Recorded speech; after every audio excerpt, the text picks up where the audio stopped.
Logo após o enterro da minha sogra, Vera Lúcia, a quem eu amava como se fosse minha própria mãe, recebi uma carta dela. O advogado Pacheco entregou a carta na minha casa. Me chamo Fátima, tenho 43 anos.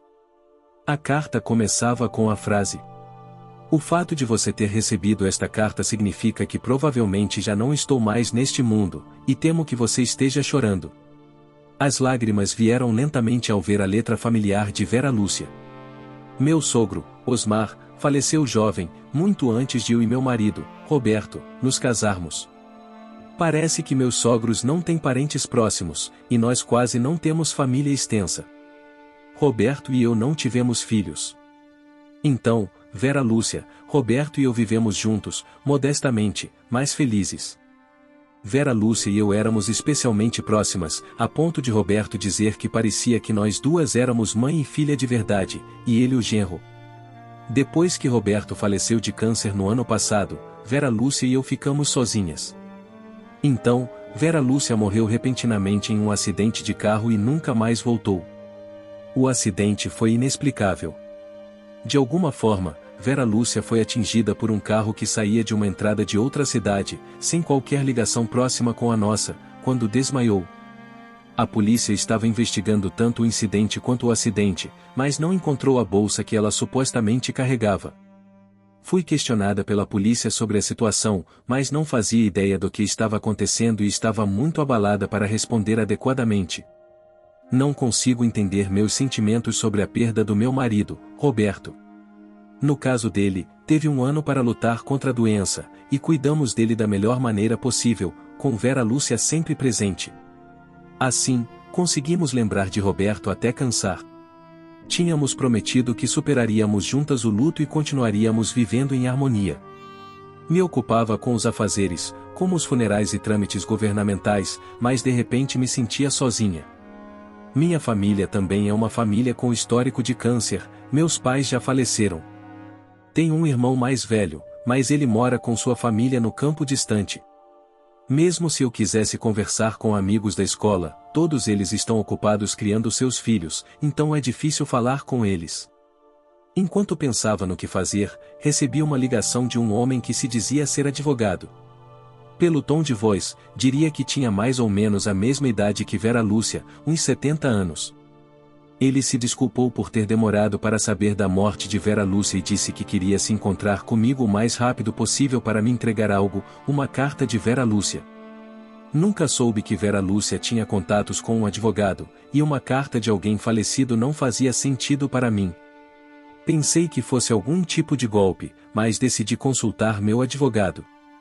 Pacheco, de fato, entregou uma carta de Vera Lúcia. A carta dizia: eu sei que minha carta repentina pode te surpreender, mas por favor, me escute. Você está em perigo. Por favor, acredite nas minhas palavras e escape agora. Depois de ler até aqui, perguntei se o Sr. Pacheco conhecia o conteúdo disso ou se estava sugerindo que Vera Lúcia era o alvo de alguém. A letra é sem dúvida de Vera Lúcia, com um estilo inconfundível que reconheci imediatamente, mas o conteúdo não faz sentido para mim. Era como um drama se desenrolando tão surpreendentemente que parecia uma surpresa de mau gosto. Vera Lúcia morreu em um acidente de trânsito, mas o motorista já foi detido. Ele afirmou que Vera Lúcia estava caída na estrada, o que atrasou sua descoberta. Vera Lúcia mostrava sinais de ter sido agredida, e me disseram que isso poderia tê-la feito perder a consciência. Se esta carta for verdadeira, Vera Lúcia tinha uma ideia de quem a agrediu. Sabia Vera Lúcia que estaria envolvida no caso? Se sim, por que ela não fugiu? Estava à beira das lágrimas novamente. O Sr. Pacheco respondeu: não vi o conteúdo, mas acho que consigo adivinhar do que se trata. Um pouco incomodada com a forma indireta de dizer, perguntei: bem, então, o que o Sr. Pacheco sabe sobre Vera Lúcia? Ele respondeu: eu era o advogado de Fabiano naquela época e fui solicitado a ajudar você. Quem é Fabiano? Perguntei. O Sr. Pacheco disse que Roberto tinha um irmão 6 anos mais velho que ele. Eu nunca tinha ouvido nada sobre Vera Lúcia ou Roberto, nem tinha visto nenhuma foto. O Sr. Pacheco tirou de uma bolsa ao lado da mesa uma pasta que parecia ser um documento. Senhorita Fátima, sabia que metade dos crimes violentos em nosso país acontecem no lar? A ironia é que, no lar, que se supõe ser o lugar mais reconfortante e feliz, ocorre um trágico incidente onde um ente querido tira a vida de outro membro da família. A velha foto que me mostraram tinha 4 pessoas, um homem e uma mulher jovens que pareciam ser os pais, uma criança e um bebê. A jovem me parecia familiar, e eu acredito que era Vera Lúcia. Não reconheci o rapaz, mas ele se parecia um pouco com Roberto. A criança tinha a cara do jovem Roberto, e tudo indicava que eram pai e filho.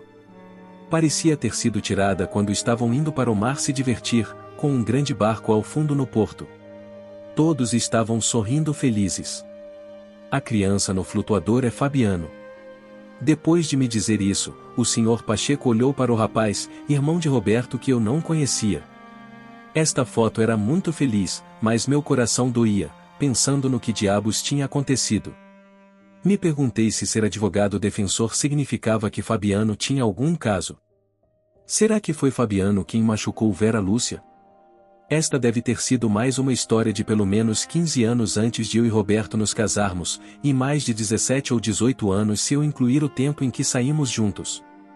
De qualquer forma, é estranho eu não saber nada disso. Sim, Fabiano se recolheu neste verão depois de se formar no ensino médio, sofrendo zombarias, e 7 anos depois, teve um incidente. Fabiano estava tão pessimista sobre o futuro que tentou se suicidar com a família. Após se recolher até tarde na noite do crime, entrou no quarto dos pais com uma faca e houve um confronto com Osmar, que acordou com o barulho. Osmar ficou gravemente ferido naquela época, mas conseguiu subjugar Fabiano. O incidente terminou sem fatalidades. Enquanto Osmar e Fabiano brigavam, há 14 anos, Vera Lúcia ouviu os gritos e chamou a polícia. Carros da polícia e ambulâncias chegaram rapidamente, e foi relatado que a tranquila área residencial foi temporariamente perturbada. Naquela época, os termos reclusão e morrédigo estavam se tornando temas sociais, e jornais e televisão relatavam histórias sensacionalistas, como a de um rapaz recluso que planejava um suicídio em família. Parecia que eu tinha ouvido essa notícia em algum lugar antes, mas não tinha ideia se estava se referindo ao meu marido e sua família ou não. Porque frequentemente são publicadas notícias similares, mas as partes envolvidas não são identificadas. A família de Roberto não suportou a publicidade e se mudou várias vezes, quase como se estivessem fugindo durante a noite. Não sei se foi por causa da lesão grave naquela época ou do estresse posterior, mas Osmar morreu alguns anos depois. Vera Lúcia e Roberto mudaram seus sobrenomes para o sobrenome de solteira de Vera Lúcia e finalmente puderam levar uma vida normal aqui. Tanto o agressor quanto a vítima são membros da família, então as emoções não têm para onde ir em um caso entre familiares. Não podem odiar ou ressentir ao máximo. É confuso para qualquer ser humano se encontrar de repente em uma situação tão complicada e é muito difícil viver sob o olhar público, os rumores e a pressão. Espero que possam entender os sentimentos dos falecidos, que não podem falar, resumiu o advogado. Fiquei sem palavras porque o incidente foi muito cruel. Nunca pensei no que aconteceria com a família após o incidente, mas enquanto estão vivos, a vida continua para os sogros. Fabiano deveria ter sido seu adorável filho. Fabiano sorria na foto que me mostraram, assim como Roberto, mas o botão que faltava não pôde ser consertado e a pior tragédia aconteceu depois. Fabiano foi condenado à prisão e cumpre a sentença, Pacheco começou a dizer. Já mencionei antes que eu estava cuidando da defesa de Fabiano. A mesma pena se aplica tanto para o ataque quanto para a tentativa. Pode ser prisão perpétua ou não menos que 5 anos e não mais que 20. Interrompi porque a conversa estava prestes a se prolongar. Quer dizer que Fabiano poderia já ter saído da prisão? Sim, na verdade ele saiu da prisão há cerca de 2 anos. Segundo o advogado, a promotoria tem um sistema para notificar as vítimas e outras pessoas assim que a sentença for confirmada. Pode-se solicitar à promotoria para ser notificado quando o agressor estiver prestes a ser liberado da prisão após cumprir a sentença. Vera Lúcia é a mãe biológica de Fabiano e foi contatada sobre um lugar para ele retornar após sua liberação da prisão. Naquela época, Roberto tinha sido diagnosticado com câncer e estava lutando contra ele. Vera Lúcia não queria preocupá-lo, então não pôde falar com Roberto sobre isso. Fabiano me disse então que o motivo do incidente era que ele estava pessimista sobre o seu futuro. O advogado estava um pouco perdido e disse que parecia que ele queria dinheiro para jogar. Fabiano, que estava recluso há muitos anos, começou a usar secretamente o cartão de crédito de Vera Lúcia para jogos pagos no computador e comprar o que queria através de compras online. Frequentemente, ele se irritava com Osmar. Na noite do crime, ele também gastou bastante dinheiro comprando armas para o jogo e o computador foi confiscado. Fabiano mentiu para seu advogado, assim como Osmar, Vera Lúcia e Roberto, que sabiam a verdade, mas não disseram nada. É um assunto de família, eles queriam que Fabiano refletisse sobre seus atos e cumprisse sua sentença, mas não revelassem a história interna de como foi caluniado depois de sair da prisão. Na verdade, Vera Lúcia havia visitado Fabiano ocasionalmente enquanto ele estava na prisão, mas voltava sempre decepcionada com a inalterabilidade de Fabiano, que não demonstrava nenhum arrependimento. Vera Lúcia tinha medo de voltar a viver com Fabiano após sua liberação da prisão. Ela sabia que ele viria pedir dinheiro a ela ou ao filho, caso ela morresse, sem falar do risco de violência. O complicado processo burocrático aumentava à medida que se aproximava a data prevista para sua libertação.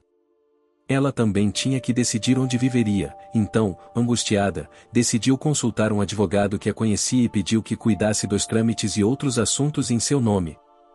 Há 2 anos, Fabiano me contaram que Vera Lúcia alugou um apartamento através de seu advogado para ajudá-lo. Eles fizeram suas compras pela internet. Ela deu a Fabiano suas economias de aposentadoria e a herança de Roberto, ou seja, sua própria herança quando seu filho morreu.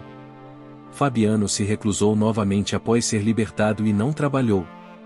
Quando Vera Lúcia, através de seu advogado, disse que não podia sustentá-lo para sempre e que queria que ele trabalhasse por conta própria, ele se recusou, dizendo: "Mamãe não me quer. Ela está sempre cuidando do meu irmãozinho", disse Fabiano, apavorado. O Sr. Pacheco disse: "Claro, o acidente poderia ter sido acidental, mas o falecido estava preocupado com o que Fabiano poderia fazer. Ele até insistiu para que eu enviasse dinheiro." Fabiano também adotou um tom agressivo em relação ao Sr. Pacheco, aparentemente perguntando detalhadamente sobre a renda de Vera Lúcia e a vida atual de Osmar e Roberto. Felizmente, acredito que não saibam seu endereço. Mas fiquei curiosa para saber por que Vera Lúcia morreu tão perto do apartamento de Fabiano. Rapidamente me lembrei que não encontraram a bolsa de Vera Lúcia lá. Naquele momento, tocou a campainha, a única visita prevista era de um advogado. "Desculpe", disse, e fui até a porta principal. Tive um mau pressentimento, olhei pelo olho mágico e vi um homem que se parecia muito com Roberto. Em sua mão, vi a bolsa que Vera Lúcia usava antes de morrer. Recuei silenciosamente e voltei para a sala, me aproximei do Sr. Pacheco. "Acho que é Fabiano. O que devo fazer? Ele tem a bolsa de Vera Lúcia." A voz do Sr. Pacheco fica rígida e seu rosto se contrai. "Chame a polícia agora", talvez ele tenha querido dizer, mas eu estava tão agitada que saí correndo pela porta dos fundos e entrei imediatamente na delegacia. Não consigo acreditar, mas será que Vera Lúcia e Roberto previram essa situação no futuro ou escolheram sem querer uma casa perto da polícia? Já não sei. Mais tarde, quando Fabiano viu os policiais vindo comigo, imediatamente tentou fugir e foi capturado pela polícia, segundo me contaram. A minha intuição estava correta, o homem que se parecia muito com meu marido era Fabiano, meu cunhado. Eu tinha visto fotos familiares de Fabiano quando ele era criança e o imaginava assim, mas na realidade era um homem de meia idade, com a aparência doentia. A semelhança com Roberto me causou uma estranha raiva. Este homem causou muito sofrimento a Vera Lúcia e Roberto. Eu estou aqui apenas para receber minha parte. Eu sabia sobre a herança da mamãe, mas não soube que meu irmão também faleceu no ano passado. Minha herança foi ignorada pelo meu cunhado. O policial perguntou e ele gritou comigo: "Como você se atreve a dizer isso?" Fiquei muito zangada. Eu entendo que ele foi alvo de bullying quando era pequeno e teve que parar de ir à escola, mas seu comportamento posterior foi egoísta e imperdoável. A pergunta que mais quero fazer é por que você está segurando a mochila de Vera Lúcia? O que você fez com Vera Lúcia? Levantou a mão para uma mulher frágil, eu disse. Os policiais também viram a bolsa que meu cunhado carregava. Em pânico, ele tentou escondê-la, mas já era tarde demais. Quando um dos policiais estendeu a mão, meu cunhado tentou mordê-lo e disse: Ei, é meu dinheiro. Fico horrorizada com os pensamentos dele. Ele não entende a situação e não sente pena de mim. Talvez Vera Lúcia e Roberto tivessem medo de me falar sobre meu cunhado, com medo de que isso acontecesse. Provavelmente, pensaram que se eu não soubesse, não teria que me envolver.